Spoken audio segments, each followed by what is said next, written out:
بسم اللہ الرحمن الرحیم۔ یحییٰ و ابو جعفر، حضرت یحییٰ ابن سعید اور ابو جعفر کا واقعہ۔ کانا یحییٰ ابن سعید خفیف الحال فاستقضاہ ابو جعفر فلم یتغیر۔ خفیف الحال یعنی خفیف کا معنی ہوتا ہے ہلکا، خفیف الحال یعنی پریشان، خستہ حال، بدحال، یعنی مفلس۔ تو کانا یحییٰ ابن سعید خفیف الحالی، حضرت یحییٰ ابن سعید خستہ حال تھے یا غریب تھے، مفلس تھے۔ فاستقضاہ ابو جعفر، تو ابو جعفر نے انہیں قاضی بنا دیا، ہے نا، استقضا یستقضی، قاضی بنانا۔ فاستقضاہ ابو جعفر، تو ابو جعفر نے انہیں قاضی بنا دیا۔ فلم یتغیر، پھر بھی لم یتغیر وہ نہیں بدلے، یعنی ان کی حالت نہیں بدلی۔ کانا یحییٰ ابن سعید خفیف الحالی، حضرت یحییٰ ابن سعید مفلس تھے، خستہ حال تھے، تو ابو جعفر نے انہیں قاضی بنا دیا، پھر بھی وہ نہیں بدلے، یعنی ان کی حالت نہیں بدلی۔ تغیرت یتغیر بدلنا۔ فقیل لہ فی ذالک، تو اس بارے میں ان سے پوچھا گیا۔ فقال، تو انہوں نے کہا کہ من کانت نفسہ واحدۃ لم یغیرہ المال، کہ جس کا نفس ایک ہو تو اس کو مال نہیں بدل سکتا۔ مطلب اس کا یہ ہوا کہ جس کا نفس ہر حال میں ایک جیسا رہتا ہو، ہے نا، ظاہر و باطن میں، مال ہونے کے وقت میں بھی اور مال نہ ہونے کے وقت میں بھی، ہر حال میں جس کا نفس ایک جیسا رہتا ہو تو اسے مال نہیں بدل سکتا۔ مطلب کہ پیسے دیکھ کر کے کسی کے اندر لالچ آ جاتا ہے، لالچ آ جاتی ہے کسی کے اندر، تو جس کا نفس ایک جیسا ہو کہ پیسے دیکھ کر بھی اس کے اندر لالچ نہ آئے تو اس کی حالت مال سے نہیں بدلتی ہے نا، کیونکہ اس کے پاس زیادہ مال ہوتا ہے پھر بھی وہ اپنے آپ پر جو ہے کنٹرول کر لیتا ہے نا۔ تو کہ من کانت نفسہ واحدۃ لم یغیرہ المال، کہ جس کا نفس ہر حال میں ایک جیسا رہتا ہو تو لم یغیرہ المال، اس کو مال نہیں بدل سکتا، اس کی حالت کو مال نہیں بدل سکتا۔ عمر والسکران، سکران یعنی نشے میں جو شخص ہو اس کو سکران کہتے ہیں، نشے والا۔ حضرت عمر اور نشے میں مدہوش شخص کا واقعہ، یہ کہہ لیں کہ بے ہوش شخص کا واقعہ۔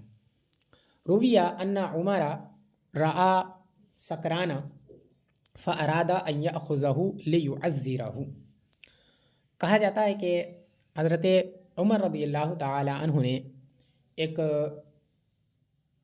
بے ہوش نشے میں ایک شخص کو دیکھا، رعا سکرانہ، ایک نشے والے شخص کو دیکھا۔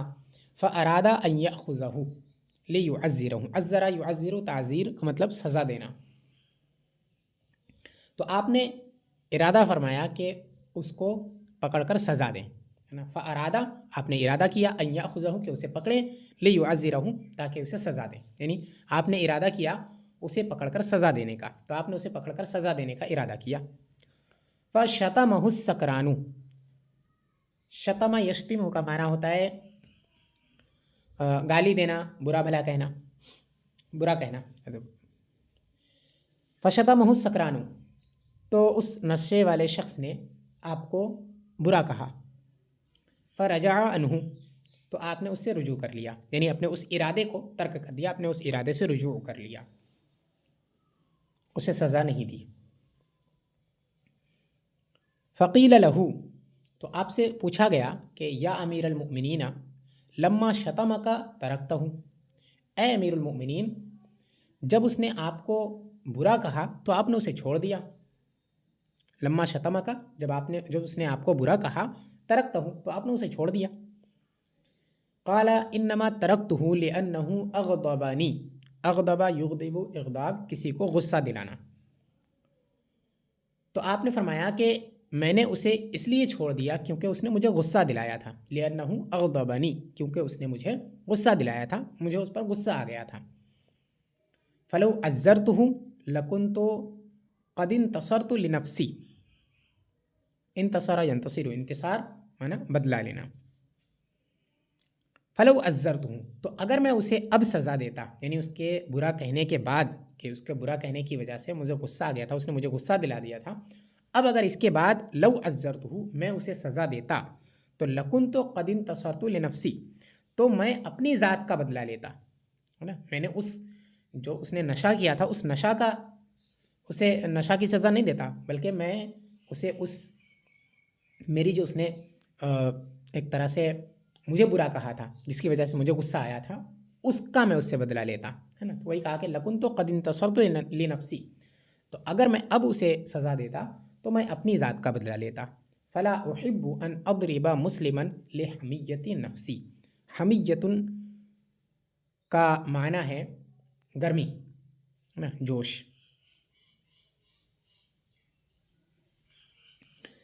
اور حمیت النفس کا مطلب ہے انا کی گرمی، ہے نا، انا کا جوش۔ فلا احب ان اضرب مسلما، تو مجھے یہ بات پسند نہیں ہے، میں یہ پسند نہیں کرتا کہ میں کسی مسلمان کو ماروں، لحمیت نفسی، اپنی انا کی وجہ سے، اپنی انا کی جوش کی وجہ سے میں کسی مسلمان کو ماروں، یہ میں پسند نہیں کرتا۔ فلا احب ان اضرب مسلما لحمیت نفسی، تو میں اس بات کو پسند نہیں کرتا کہ میں صرف اپنی انا کی وجہ سے کسی مسلمان کو ماروں۔ عروۃ و عبد الملک، حضرت عروہ بن زبیر اور عبد الملک ابن مروان کا واقعہ۔ دخل عروۃ بن الزبیر مع عبد الملک ابن مروان الی بستان، عروہ ابن زبیر، حضرت عروہ بن زبیر اور حضرت عروہ بن زبیر عبد الملک ابن مروان کے ساتھ ایک باغ میں گئے، ایک باغ میں داخل ہوئے۔ دخل عروۃ بن الزبیر مع عبد الملک ابن مروان الی بستان، حضرت عروہ بن زبیر عبد الملک ابن مروان کے ساتھ ایک باغ میں داخل ہوئے۔ وکان عروۃ معرضا عن الدنیا، اعرض یعرض، اعراض کا مطلب ہوتا ہے کسی چیز سے منہ پھیر لینا، ہے نا، کسی چیز کو چھوڑ کر بھاگ جانا، اس سے دور بھاگنا، اعراض کرنا، یہ اردو میں خود مستعمل ہے اعراض کرنا۔ تو وکان عروۃ معرضا عن الدنیا، حضرت عروہ بن زبیر یہ دنیا سے اعراض کرنے والے تھے، دنیا سے بیزار رہنے والے تھے۔ فحین رآ فی البستان ما رآ، تو جب آپ نے باغ کے اندر وہ دیکھا جو آپ نے دیکھا، یعنی باغ کے اندر جو بھی ہوتا ہے، تو وہ جب آپ نے دیکھا، فحین رآ، تو جب آپ نے دیکھا، فی البستانی، باغ میں، ما رآ، جو آپ نے دیکھا، یعنی باغ میں جو بھی کیا نام ہے پھل پھول وغیرہ ہوتے ہیں، وہ سب کچھ جب آپ نے دیکھا، تو قال ما احسن ھذا البستان، یہ باغ کتنا خوبصورت ہے، ما احسن ھذا البستان، یہ باغ کتنا خوبصورت ہے۔ فقال له عبد الملک، تو ان سے عبد الملک ابن مروان نے کہا کہ انت واللہ احسن منہ، خدا کی قسم آپ اس باغ سے زیادہ خوبصورت ہیں، انت، آپ، واللہ، خدا کی قسم، احسن منہ، اس سے زیادہ خوبصورت ہیں، اس سے زیادہ اچھے ہیں۔ لأنہ یؤتی اکلہ کل عام، اکل یعنی کہ پھل، اکل معنی پھل ہے، لأنہ یؤتی اکلہ کل عام، کیونکہ یہ اپنا پھل ہر سال ایک بار دیتی ہے، ہر سال میں دیتی ہے، ہر سال اپنا پھل دیتی ہے یہ۔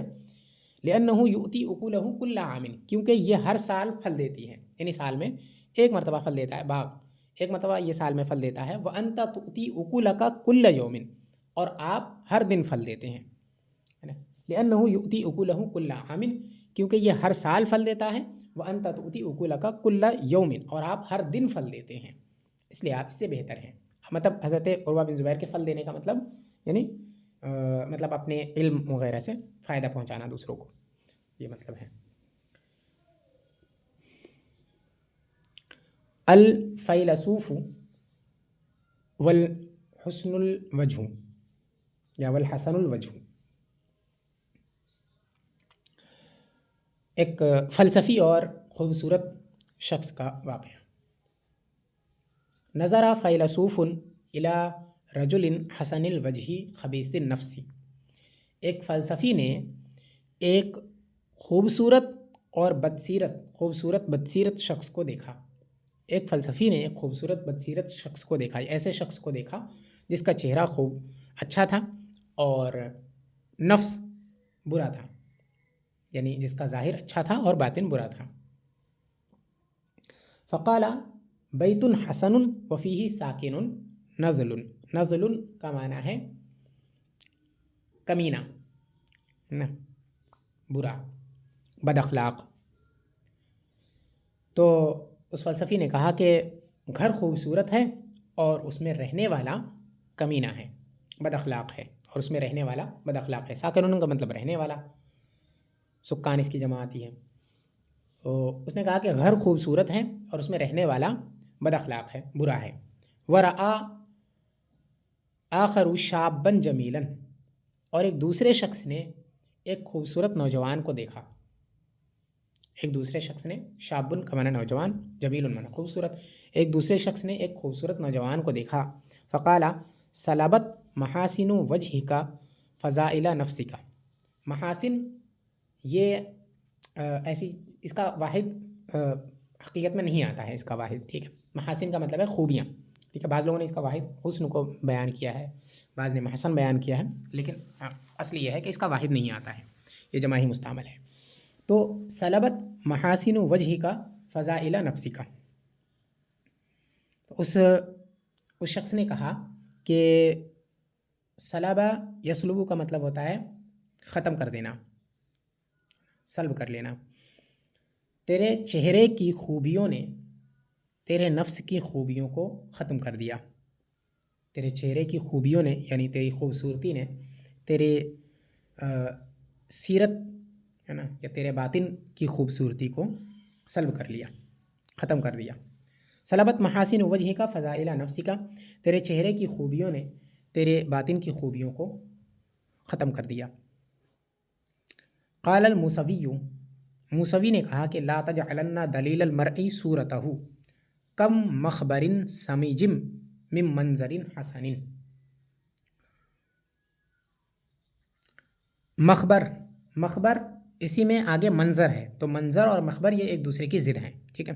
تو منظر کا مطلب منظر ہوتا ہے نا، اس کو اردو میں بھی منظر ہی کہا جاتا ہے، اور مخبر جو ہے یہ اسی کی ضد ہے، یعنی کہ اس سے مراد یہاں پر تجربہ یا خبر ہے۔ خبر وہ جو سچی ہوں، ٹھیک، سچی خبر یا حقیقت کہہ سکتے ہیں، ٹھیک ہے۔ اس مخبر سے مراد سچی خبر ہے جو حقیقت کے معنی میں ہوگا، یعنی منظر کے مقابلے میں حقیقت یا پھر تجربہ، ٹھیک ہے۔ مخبر کا معنی یہاں پر یا تو حقیقت ہے یا تجربہ ہے۔ اور سمیجن کا مطلب ہوتا ہے برا، ناپسندیدہ، کریہ، ٹھیک ہے۔ تو لا تجعلن دلیل المرء صورتہ، موسوی نے کہا کہ انسان کی صورت کو اس کے پہچان کا معیار نہ بناؤ۔ دلیل المرء مطلب انسان کی دلیل، مطلب انسان کی دلیل مطلب انسان کے پہچان کی دلیل، ٹھیک ہے۔ لا تجعلن دلیل المرء صورتہ، انسان کی صورت کو، انسان کے چہرے کو اس کی پہچان کی دلیل، اس کے پہچان کا معیار نہ بناؤ۔ کم مخبر سمیج من منظر حسن، کتنے ایسے خوبصورت مناظر ہیں جن کا تجربہ بہت برا ہوتا ہے۔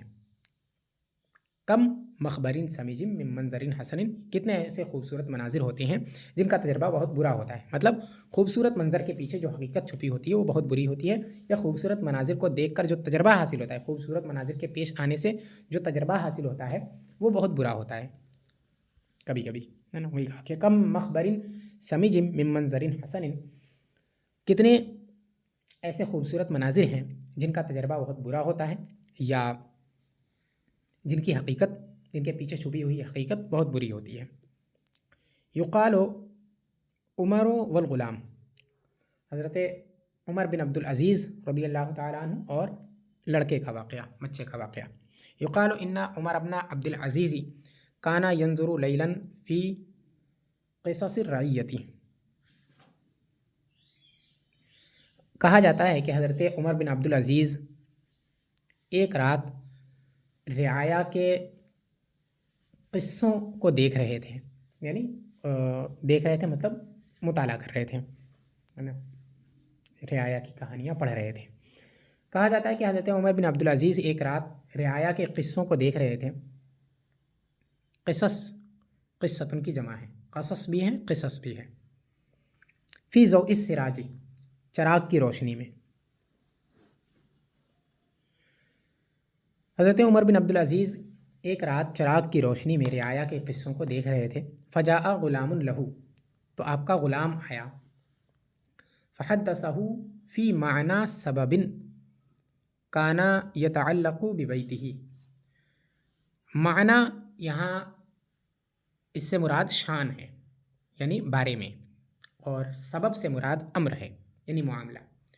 تو فحدثہ فی معنی سبب، اس نے آپ سے ایسے معاملے میں بات کی، آپ کو ایسے معاملے میں آپ سے بات کی، کانا یتعلق ببیتہ، جو معاملہ آپ کے گھر سے متعلق تھا، ہے نا. یا اس نے آپ کو ایسے معاملے کی بات بتائی، ایسے معاملے کے بارے میں بات بتائی جو آپ کے گھر سے متعلق تھا. فحدثہ فی معنی سبب کانا یتعلق فی بیتہ، تو اس نے آپ سے ایسے معاملے کے بارے میں بات کی جو آپ کے گھر سے متعلق تھا. فقال له عمر، تو حضرت عمر بن عبدالعزیز نے اس سے فرمایا کہ اطفئ السراج، اطفأ یطفئ مبنی فعال سے، اس کا معنی ہے بجھانا. اطفئ السراج ثم حدثنی.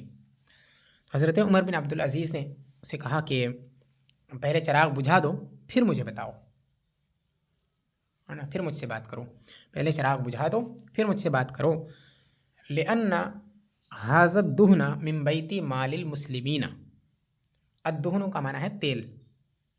چراغ جلانے کے لیے اس میں تیل ڈالنا پڑتا ہے، تو اس تیل کی طرف اشارہ ہے. کیونکہ ھذا الدہن، یہ تیل، لأن ھذا الدہن، کیونکہ یہ تیل من بیت مال المسلمین، مسلمانوں کے بیت المال کے پیسوں سے آیا ہے نا. من بیت مال المسلمین، مسلمانوں کے بیت المال سے ہے، یعنی مسلمانوں کے بیت المال کے پیسے سے آیا ہے. لأن ھذا الدہن من بیت مال المسلمین، کیونکہ یہ تیل مسلمانوں کے بیت المال کے پیسوں سے آیا ہے. ولا يجوز استعمالہ الا فی اشغال المسلمین، اور اس کا استعمال جائز نہیں ہے سوائے مسلمانوں کے معاملے میں، یعنی اس کا استعمال مسلمانوں کے معاملے میں ہی جائز ہے. اگر میں مسلمانوں کے بارے میں کام کرتا، ان کے بارے میں تلاش و جستجو کرتا، پڑھتا، تو اس چراغ کا استعمال میرے لیے جائز تھا. اب چونکہ جو بات مجھے بتا رہے ہو میرے گھر کے متعلق ہے، تو اس میں اس کا استعمال جائز نہیں ہے. وہی کہا ولا یجوز استعمالہ، اور اس کا استعمال جائز نہیں ہے الا فی اشغال المسلمین، سوائے مسلمانوں کے معاملات کے، یعنی اس کا استعمال صرف مسلمانوں کے معاملات میں ہی جائز ہے. شغل ان کی جمع ہے اشغال. صلاح الدین والمرأة المفقودة الولد. حضرت صلاح الدین ایوبی اور مفقود الولد عورت کا واقعہ. مفقود الولد یعنی جس کا بچہ گم ہو گیا تھا. کانا صلاح الدین اماما کاملا. صلاح الدین ایوبی ایک کامل امام تھے، کامل رہنما تھے. لم یلی مصر بعد الصحابۃ مثلہ. ولا یلی، اس کا معنی ہے حکومت کرنا، حاکم بننا. تو لم یلی مصر، مصر میں کوئی اور حاکم صحابہ کے بعد ان کے جیسا نہیں آیا. لا قبلہ ولا بعدہ، نہ تو ان سے پہلے اور نہ ہی ان کے بعد.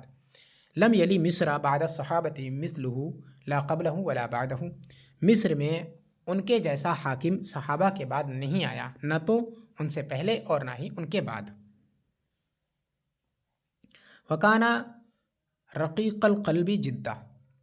رقیق القلب یعنی نرم دل، اور وہ بہت نرم دل تھے. وکانا رقیق القلب جدہ، وہ بہت نرم دل تھے. والناس یأمنون ظلمہ لعدلہ، اور لوگ ان کے عدل کی وجہ سے، ان کے انصاف کی وجہ سے، ان کے ظلم سے بے خوف ہو چکے تھے. مطلب وہ اتنے انصاف ور تھے کہ لوگوں کو ان کے ظلم کا خوف ہی نہیں تھا، اندیشہ ہی نہیں تھا کہ ان کی طرف سے کوئی ظلم ہوگا لوگوں پر. والناس یأمنون ظلمہ لعدلہ. امین یأمن، اس کا معنی ہوتا ہے بے خوف ہونا، امان پا جانا. اور لوگ ان کے عدل کی وجہ سے، ان کے انصاف کی وجہ سے، ان کے ظلم سے بے خوف ہو چکے تھے. ومن صنائعہ ما اخبر العماد، ومن صنائعہ، اور صنائع اس کا معنی ہے کارنامے،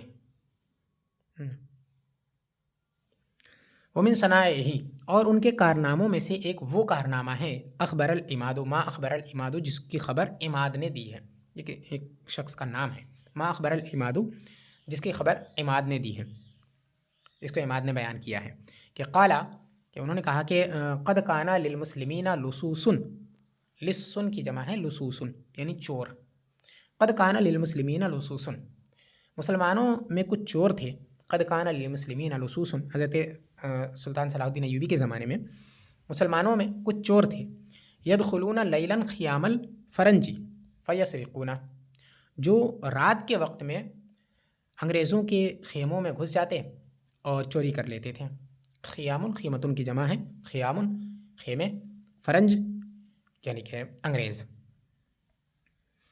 جو رات کے وقت انگریزوں کے خیموں میں گھس جاتے اور چوری کر لیتے تھے، سرق یسرق چوری کرنا، فاتفق ان بعضهم اخذ صبیا رضیعا من مہدہ ابن 3 اشہر، فاتفق، تو ایک مرتبہ ایسا اتفاق ہوا کہ ان بعضهم اخذ صبیا رضیعا، کہ ان میں سے کسی نے رضیعا کا مطلب دودھ پیتا، دودھ پینے والا، صبیا رضیعا دودھ پیتا بچہ، مہدن کہتے ہیں پالنے کو، جس میں بچہ چھوٹا بچہ جس میں سوتا ہے رہتا ہے نا، جھولا جو ہوتا ہے اس کو بولتے ہیں مہد، ابن 3 اشہر یعنی 3 مہینے کا بچہ۔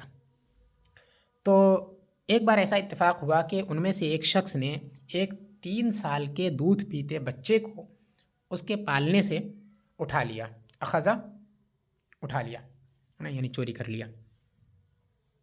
تو ایک مرتبہ ایسا اتفاق ہوا کہ ان میں سے ایک شخص نے، ان میں سے ایک چور نے ایک 3 مہینے کے دودھ پیتے بچے کو پالنے سے اٹھا لیا، فوجدت علیہ امہ وجدا شدیدا، تو اس کی ماں کو اس پر بہت دکھ پہنچا، بہت غصہ آیا،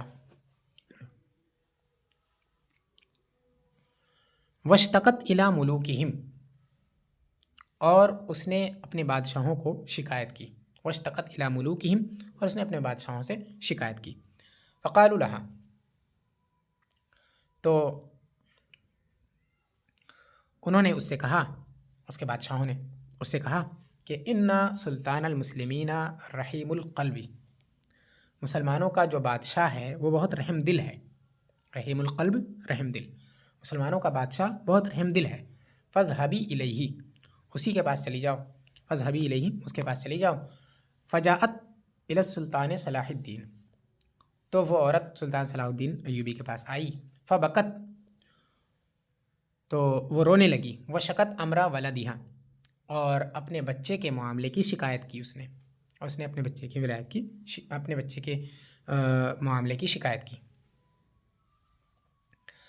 فرق لها رقة شدیدة ودمعت عیناہ، تو اس کے لیے بادشاہ کا دل بہت زیادہ نرم ہو گیا اور اس کی آنکھ سے آنسو جاری ہو گئے، یعنی اس کے لیے سلطان صلاح الدین ایوبی کا دل بہت نرم ہو گیا اور ان کی آنکھوں سے آنسو جاری ہو گئے،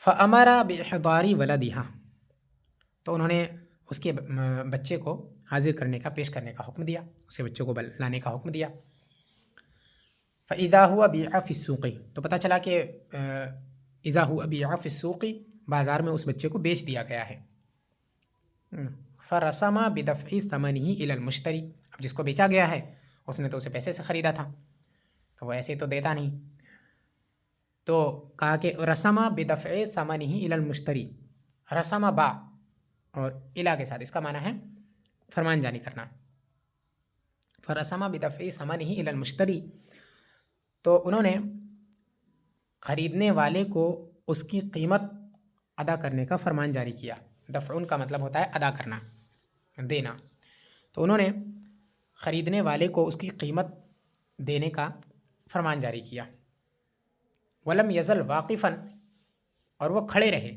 حتیٰ جیء بالغلامی، یہاں تک کہ وہ بچہ اس بچے کو لایا گیا. فدفعہ الی امہ، تو آپ نے اسے اس کی ماں کے حوالے کر دیا. وحملها علی فرس الی قومها مکرمۃ، حملہ یحملو کا مطلب ہوتا ہے کسی کو پہنچا دینا، سوار کرنا، پہنچانا، ڈھونا، یہ سب معنی میں آتا ہے. وحملها علی فرس الی قومها،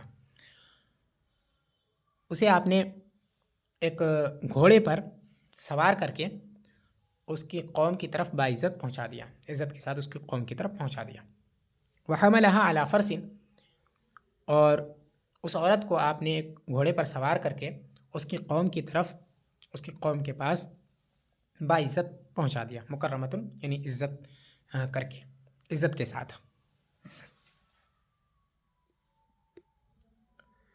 الربیع والاجانۃ، الاجانۃ کا معنی ہوتا ہے بڑا برتن جس میں کپڑے وغیرہ دھلے جاتے ہیں، جس کو آج ٹب کہا جاتا ہے. الربیع والاجانۃ، حضرت ربیع جیزی اور ٹب کا واقعہ. روی ان الربیع الجیزی صاحب الامام الشافعی مر یوما فی ازقۃ مصر. ازقہ یہ جمع ہے زقاق کی، اس کا معنی ہے گلیاں. بیان کیا جاتا ہے کہ حضرت ربیع جیزی، یہ امام شافعی کے ساتھی تھے، امام شافعی کے ساتھی ربیع جیزی کا ایک مرتبہ مصر کی گلیوں سے گزر ہوا. بیان کیا جاتا ہے کہ امام شافعی کے ساتھی ربیع جیزی ایک مرتبہ مصر کی گلیوں سے گزرے. وَإِذَا إِجَّانَةٌ مَمْلُوءَةٌ رَمَادًا طُرِحَتْ عَلَى رَأْسِهِ. طرح یطرح کا معنی ہوتا ہے، طرح یطرح کا معنی ہوتا ہے پھینکنا، اور اجانتن کا معنی ٹب، مملوءتن مطلب بھرا ہوا، رمادن کا مطلب راکھ. تو اچانک ایک راکھ سے بھرا ہوا ٹب آپ کے سر پر آ کر گرا.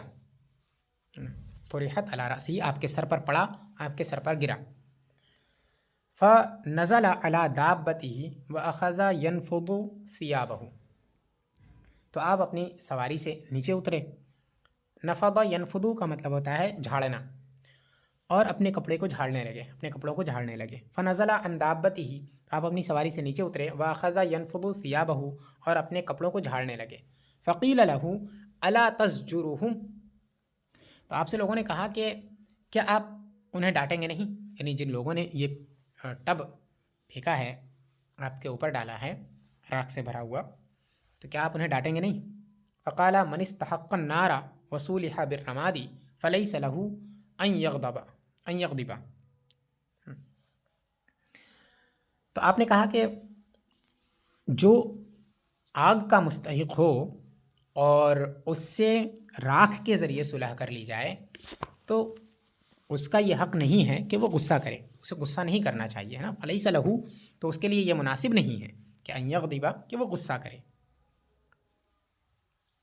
مطلب کہ یہ ان کے انکساری کا بیان ہے نا، حد درجہ انکساری اور تواضع کی بات ہے، دلیل ہے اس کی، کہ گویا وہ یہ کہہ رہے ہیں کہ میں آگ کا مستحق ہوں، ہے نا. ہونا تو یہ چاہیے کہ مجھ پر آگ برسے، لیکن آگ نہ برس کے مجھ پر راکھ گری تو یہ مجھے حق نہیں پہنچتا ہے. یہ تو میری جو سزا ہے وہ اور ہلکی ہو گئی، تو اب مجھے یہ حق نہیں پہنچتا ہے کہ میں اس راکھ کے گرنے پر بھی غصہ کروں. من استحق النار وصولح بالرماد، جو آگ کا مستحق ہو اور اس کے ساتھ صلح کر لی جائے راکھ کے ذریعے، فلیس لہ ان یغضب، تو اسے یہ مناسب نہیں ہے کہ وہ غصہ کرے. حضر رجل بین یدی بعض الملوک فاغلظ لہ السلطان، کسی بادشاہ کے سامنے ایک شخص آیا. بین یدی مانا سامنے، بین یدی بعض الملوک ایک بادشاہ کے سامنے، کسی بادشاہ کے سامنے. حضر رجل بین یدی بعض الملوک، ایک بادشاہ کے سامنے ایک شخص حاضر ہوا. فاغلظ لہ السلطان، تو بادشاہ نے اس کے ساتھ سختی کی. اغلظ یغلظ اغلاظ سختی کرنا، تو بادشاہ نے اس کے ساتھ سختی کی، اس کے اوپر سختی کی. فقال لہ الرجل، تو اس شخص نے بادشاہ سے کہا کہ انما انت کالسماء، آپ آسمان کی طرح ہیں، ہے نا. آپ تو آسمان کی طرح ہے، انما انت کالسماء، آپ تو آسمان کی طرح ہیں، اذا ارعدت و ابرقت فقد قرب خیرها، ارعد یرعد، ارعاد کا مطلب ہوتا ہے گرجنا، ابرق یبرق، ابراق کا مطلب ہوتا ہے چمکنا. جب وہ گرجتا ہے اور چمکتا ہے تو پھر اس کی بھلائی قریب ہو جاتی ہے. قرب خیرها، قرب یقرب قریب ہونا، قرب خیرها، اس کی بھلائی قریب ہو جاتی ہے. مطلب بارش کو جو ہے ایک مطلب اچھی چیز سمجھا جاتا ہے نا. تو جب بادل گرجتا ہے، بجلی چمکتی ہے، تو اس کے بعد پھر بارش ہو جاتی ہے، یعنی جلدی ہی اس کے بعد بارش ہو جاتی ہے. تو مطلب کہ جب آپ آسمان کی طرح ہیں کہ جب وہ گرجتا ہے اور چمکتا ہے تو اس کی بھلائی قریب ہو جاتی ہے. فسکن غضبہ واحسن الیہ، سکن ہے اس کو ساکن ہونا، شانت ہو جانا. فسکن غضبہ، تو اس کا غصہ ٹھنڈا ہو گیا، شانت ہو گیا. واحسن الیہ، اور اس نے اس کے ساتھ بھلائی کی. واحسن الیہ، اور اس نے اس کے ساتھ بھلائی کر دی، بھلائی کی. غلام و عمہ، لڑکا اور اس کا چچا. غلام ہاشمی اراد عمہ ان یجازیہ بسہو منہ، یجازی، جازا یجازی مجازات، مفاعلت سے اس کا معنی ہے بدلہ دینا. سہو کا معنی ہے بھول چوک، غلطی. ایک ہاشمی غلام کے چچا نے، غلام ہاشمی، ایک ہاشمی غلام، ارادہ عمہ، اس کے چچا نے ارادہ کیا. سیدھے سیدھے ترجمہ یہ کریں گے کہ ایک ہاشمی غلام کے چچا نے ارادہ کیا ان یجازیہ بسہو منہ، کہ وہ اس کی غلطی کی سزا دے گا اسے، کہ وہ اس کی غلطی کی اسے سزا دے، اس کا ارادہ کیا. فقال یا عمو انی قد اسأت ولیس لی عقل، تو اس لڑکے نے کہا کہ اے میرے چچا، میں نے آپ کے ساتھ برا کیا لیکن مجھے سمجھ نہیں ہے. ولیس لی عقل ہے نا، مجھے سمجھ نہیں ہے، یا کیونکہ میرے اندر سمجھ نہیں ہے. انی قد اسأت، اساء یسیء اساءۃ، برائی کرنا، برا کرنا. تو اس نے کہا کہ اے میرے چچا، میں نے آپ کے ساتھ برا کیا لیکن میرے پاس عقل نہیں ہے، میرے پاس سمجھ نہیں ہے، مجھ میں سمجھ نہیں ہے.